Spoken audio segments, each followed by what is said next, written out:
Karena tokoh-tokoh psikopat di drama Korea biasanya ganteng-ganteng dan keren-keren ya. Iya. Nah, jangan sampai gara-gara itu kita menganggap bahwa wah ini gangguan perilaku keren nih kalau aku jadi ini. Jangan psikopat di situ kayak gitu, dan memang erat kaitannya dengan karakternya itu, empatinya ada atau tidak, seperti itu ya. Apakah dia bisa memahami perasaan orang lain atau tidak. Tapi kalau untuk diri kita gimana, Bu? Apakah kita bisa mendeteksi kita juga punya bibit psikopat gitu kan? Misal kita kan sering, kita lebih suka nonton drakor thriller ataupun crime yang suka berdarah-darah gitu. Nah, jadi memang belum tentu ya, bisa dibilang belum tentu seluruh pembunuh itu psikopat. Oke, benar. Kurang lebih ya penggambarannya seperti ada di drama-drama itu. Tapi untuk menyatakan apakah dia psikopat atau tidak, memang kita tidak bisa mengklaim itu sendiri. Bisa ada yang bilang bahwa psikopat itu bisa turun dari genetik, mungkin itu ya. Apalagi kalau penikmat drama Korea pasti.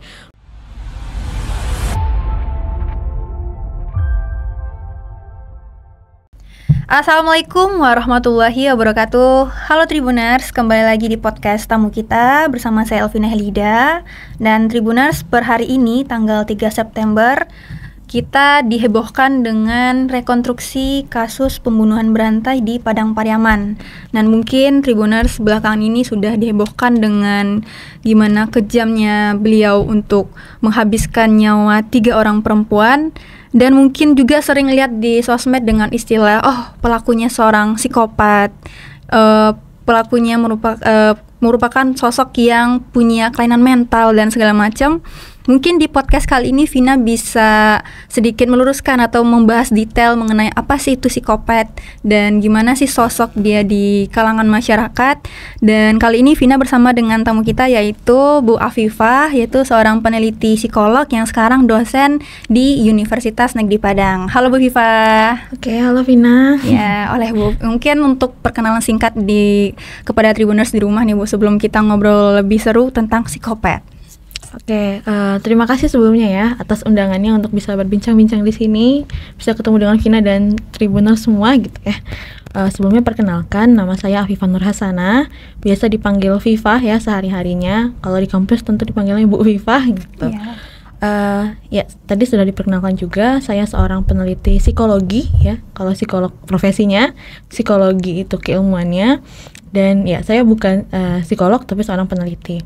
Nah, saya baru bergabung di UNP menjadi dosen itu di tahun 2024 kemarin gitu. Dan sebenarnya mungkin keilmuan saya lebih kepada ya tadi yang membahas tentang psikologi perilaku manusia di ranah sosial maupun yang memang saya suka itu di ranah pendidikan, seperti itu Vina. Oke, nah ini pas banget buat kita tanya mungkin terkait kasus yang mungkin menghebohkan kita belakangan ini ya Bu. Kalau dari yang Vina lihat kan viral di sosial media dan mungkin kasus ini sudah di lingkup nasional dan sudah banyak diperdebatkan juga di media sosial. Dan tapi Vina pengen tahu sebelumnya apa sih kira-kira standar ataupun mungkin seperti apa kita mendeteksi, mengukur untuk mengatakan seseorang itu psikopat. Karena mungkin kan kita sering nonton drakor, nah ini pelaku ini psikopat karena dia berperilaku aneh, suka ada kebiasaan ini itu. Nah, untuk standar pastinya kita untuk menentukan seseorang psikopat itu gimana? Oke. Sebenarnya yang pertama perlu kita pahami adalah psikopat itu memang ya sebuah kelainan psikologis gitu. Mungkin semua orang tahu kebanyakan dari film kalau kita benar Bu. Dan penampakan psikopat itu pasti yang dikenal sama masyarakat juga dapatnya dari film. Kayak betul. Gitu kan.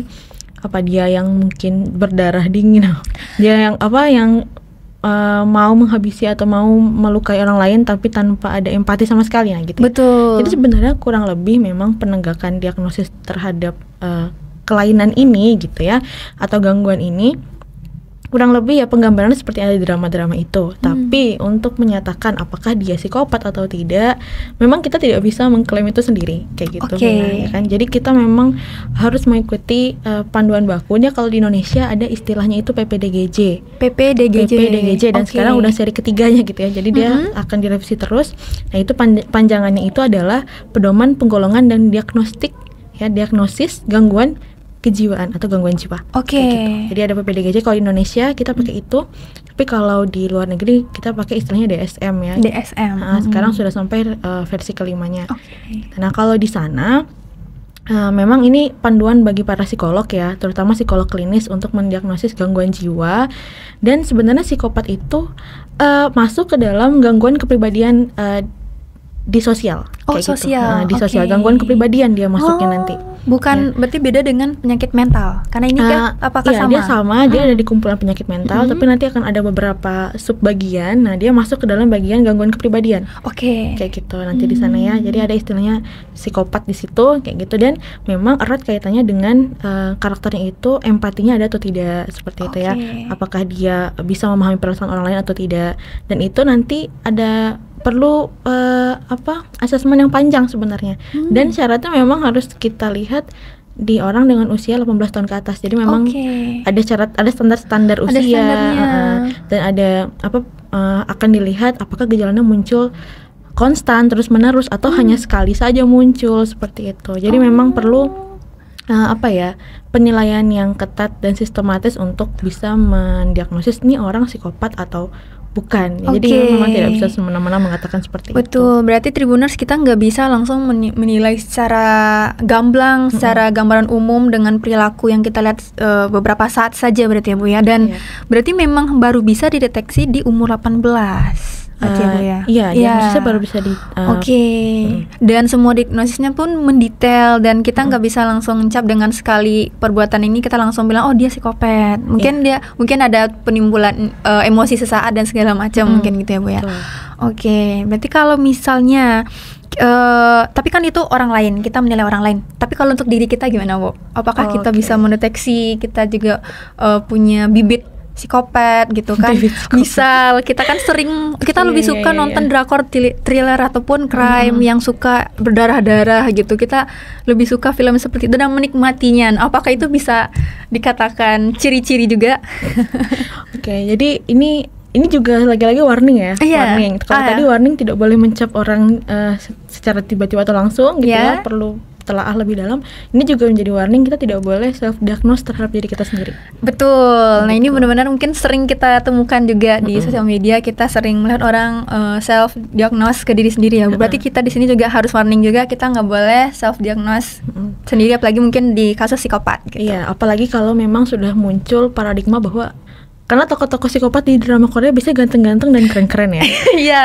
Jangan sampai gara-gara itu kita menganggap bahwa ini gangguan perilaku keren nih kalau aku jadi ini. Jangan sampai. Betul. Apalagi mungkin istilah-istilahnya pun terdengar keren. Mungkin karena dalam bahasa Inggris juga banyak yang aku OCD gitu kan, aku psikopat. Padahal atau yang udah bahaya, aku depresi deh kayaknya. Bahkan sekelas itu aja tuh sebenarnya nggak boleh kita self diagnose. Karena depresi juga merupakan bagian dari perlu diagnosis psikologis juga untuk menetapkan apakah kita ini depresi atau tidak. Nah, itu ada pengukurannya juga.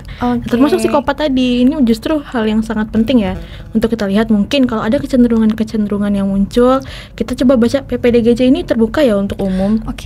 Jadi kita bisa lihat, tapi tetap tadi warningnya kita tidak boleh self diagnose. Kalau memang ada kriteria seperti kita mudah frustasi, kita kurang empati, dan mungkin ada kebiasaan dari masa kecil, misalnya kita suka menyiksa hewan misalnya kayak gitu.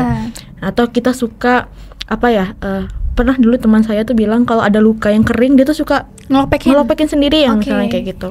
Jadi dia merasakan kesenangan di situasi yang harusnya orang tuh tidak suka, gitu kan. Nah mungkin kalau memang ada dia aware dengan kondisinya yang kok berbeda ya dengan orang lain, boleh datang ke psikolog. Lebih baik seperti itu daripada menebak-nebak dan akhirnya jatuh ke self diagnose tadi, itu yang berbahaya. Berarti kita kalau misalnya mungkin udah ada feeling, mungkin aku kayaknya nggak seharusnya kayak gini, langsung konsultasi ke psikolog gitu ya. Jangan takut dan jangan malu gitu ya. Karena itu juga sebuah stigma yang harus kita hancurkan, bahwa datang ke psikolog itu katanya gila dan segala macam gitu. Nah itu juga Vina juga lihat banyak kasus di mana orang memang butuh pertolongan, butuh konsultasi, tapi mungkin bingung mau ke siapa gitu Bu. Atau mungkin ada informasi nggak Bu, mungkin ke Halodoc atau gimana yang mungkin langkah terdekat yang bisa di-reach oleh seorang yang mungkin punya feeling, mungkin belum berani ketemu sama konsultan langsung, tapi lewat HP bisa, atau gimana Bu? Ada nggak? Sebenarnya untuk ini kita belum masuk ke tadi ya, kalau psikopat itu kan memang sudah berbahaya sekali. Tapi memang mungkin gejala-gejala kecil yang kita rasakan dan di luar dari tadi yang misalnya kita depresi atau segala macam, kita merasa seperti itu. hal yang pertama sebenarnya yang paling dekat dulu itu teman atau keluarga. Oke. Jadi kita memang tidak perlu langsung, aku pusing sedikit pergi ke psikolognya. Mungkin tidak harus langsung seperti itu gitu ya. Jadi pertolongan pertama adalah orang terdekat. Makanya ada psychological first aid, itu pelatihan yang kalau kami jadi psikologi rutin memberikannya biasanya saat pengabdian masyarakat. Kita berikan pelatihan gimana sih memberikan psychological first aid gitu kepada orang yang membutuhkan di sekitar kita. Nah itu penting. Nah tapi kalau memang dia tidak bisa ditangani oleh orang-orang terdekat, baru cari bantuan. Nah cari bantuan profesional ini tadi bisa oleh ke Halodoc kan ya, layanannya terbuka gitu kan ya. Atau sebenarnya layanan-layanan psikologis itu di beberapa daerah sudah tersedia di puskesmas kayak gitu.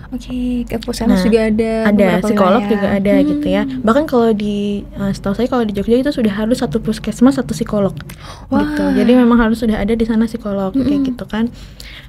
Itu satu pilihan kalau memang mau mencari atau reach out ke profesional kayak gitu. Atau memang kalau di kampus-kampus bahkan di UNP sendiri juga kita ada ya layanan seperti itu. Atau memang akhirnya kalau ujung-ujungnya memang sulit untuk ditemukan, pergilah ke rumah sakit, pasti ada psikolog di sana. Kayak gitu sih. Jadi tetap reach out psikolog ini kayak gitu ya. Dengan banyak cara, bisa lewat mobile atau datang langsung ke tempat ya tadi ya biro ataupun penyedia layanan psikologinya seperti itu. Berarti Tribuners di rumah nggak perlu bingung karena mungkin sudah sekarang ada program satu puskesmas juga satu psikolog, dan di kampus juga mungkin untuk Tribuners di Kota Padang dan sekitarnya. Nah mungkin kalau mungkin butuh konsultasi bisa langsung juga datang ke kampus Universitas Negeri Padang UNP ya Bu ya. Nah next ini Vina masih agak penasaran nih Bu. Kan mungkin kita banyak melihat kasus pembunuhan atau seseorang yang menghilangkan nyawa seseorang, tapi apakah setiap pembunuh itu bisa dikategorikan dia psikopat? Atau kita perlu melihat, kan ada yang kasusnya dia memutilasi, ada yang memang ataukah dengan emosi sesaat. Nah apakah setiap pembunuh itu ada bibit psikopatnya atau kita bisa mendeteksinya gitu Bu? Tadi ya sebenarnya kita sudah singgung juga kan, kalau dia memang hanya sekali, bukan hanya sekali itu juga sudah sangat mengerikan ya. Tapi apakah dia memang dikendalikan oleh emosi sesaat atau memang itu sudah masuk ke dalam gangguan kepribadian tadi yang bisa kita bilang ini jangan-jangan psikopat nih kayak gitu ya. Ditegakkan diagnosis di gangguan kepribadian di sosialnya adalah psikopat seperti itu. Nah itu memang perlu dilihat. Biasanya kalau memang dia perolahnya berulang, bukan sekali dia melakukan itu dan bukan atas dasar kemarahan gitu ya, kemungkinan gitu, kalau udah berkali-kali dan bukan karena kemarahan, kemungkinan ada bibit tadi. Apa jangan-jangan dia psikopat, baru harus diperiksa kan. Jadi karena psikolog pun menegakkan atau memberikan asesmen atau tes-tes psikologis itu tidak serta-merta semua orang dites ya, tapi pasti dilihat nih ada kecenderungan atau tidak. Kecenderungan tadi ya, kalau memang dia sudah berkali-kali, apalagi kalau tadi kasus yang diangkat dia sebenarnya tidak sekali membunuh atau gimana, dan nanti akan dilihat ya dia menikmati itu atau tidak. Nah untuk tahu dia menikmati itu atau tidak, pasti harus dites ya, diwawancara, diobservasi, dites dengan alat-alat ukur psikologis seperti itu. Nah jadi memang belum tentu ya, bisa dibilang belum tentu seluruh pembunuh itu psikopat. Benar. Nah ini juga mungkin masih berkaitan Bu. Apakah kan sejauh ini dengan hasil alat deteksi itu dan beberapa kasus yang mungkin Bu Afifah sejauh ini lihat, biasanya yang memicu seorang jadi psikopat itu apakah dari diri dia sendiri ataupun mungkin trauma masa kecil atau lingkungan dia, faktor eksternal ataupun faktor internal lebih banyak biasanya? Jadi memang bisa ada yang bilang bahwa psikopat itu bisa turun dari genetik, mungkin itu ya. Apalagi kalau penikmat drama Korea pasti tahu, oh ini ayahnya penjahat, anaknya juga akhirnya jadi psikopat, kayak gitu kan. Atau dulu ada film yang memperlihatkan ayahnya itu sebenarnya bukan penjahat, tapi dia ini loh kriminolog, yang anaknya ternyata salah satunya psikopat. Seperti itu kan. Nah, jadi kalau dekat dengan hal-hal berbau kriminal katanya bisa turun ke genetik anaknya seperti itu. Jadi ternyata itu memang bisa, tapi perannya sangat kecil. Karena kemungkinan itu karena tingkat agresivitas dari orang tuanya gitu ya. Jadi ada hormon dan lain-lainnya yang memang bisa turun ke si anak kayak gitu kan, kecenderungannya. Tapi itu sangat kecil sebenarnya. Yang justru banyak berperan itu adalah pengalaman hidup. Jadi lingkungan itu besar banget. Makanya banyak, coba coba diselidiki ya, apakah psikopat-psikopat yang sudah ada di sepanjang sejarah ini itu gimana masa kecilnya. Kebanyakan dari mereka pasti pernah mengalami trauma. Iya. Kayak gitu kan. Benar. Nah, jadi entah mereka, ya biasanya mereka jadi korban atau mereka jadi penonton.